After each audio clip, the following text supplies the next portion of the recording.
Si Ben, isang batang mahilig maglaro ng mga video games, ay laging napupuyat sa kanyang computer. Isang gabi, habang naglalaro siya ng isang survival game na kung saan kailangan niyang magtayo at maghanap ng mga resources, may kakaiba siyang napansin. Habang nagmimina siya sa ilalim ng lupa sa laro, bigla niyang narinig ang isang tunog na hindi niya kilala. Parang may humihingal at kumakaluskos sa likod niya. Nang lingunin niya sa totoong buhay, wala namang tao. Pero nang tumingin siya sa kanyang screen, may nakita siyang isang mata sa dilim. Isang mata na hindi dapat nandoon dahil wala namang ganong elemento sa nilalaro niya.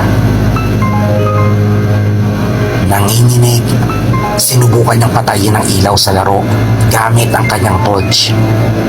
Pero hindi ito gumana.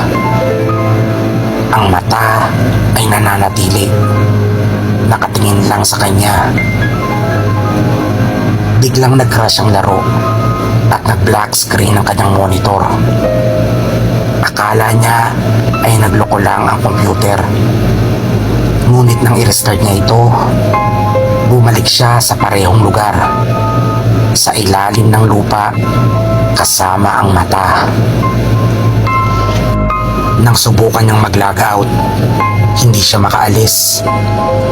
Parang nakulong siya sa laro. At biglang may lumabas sa chat.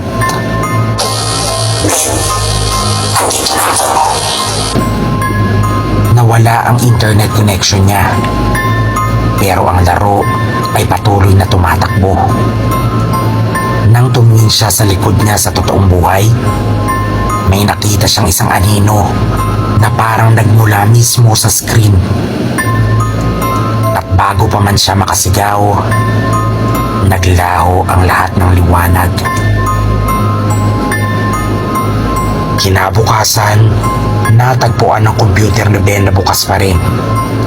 At ang laro ay tumatakbo pa din. Pero si Ben, wala na. Ang huling nakita sa chat ay isang mensahe. Salamat sa paglalaro. Isa ka na sa amin.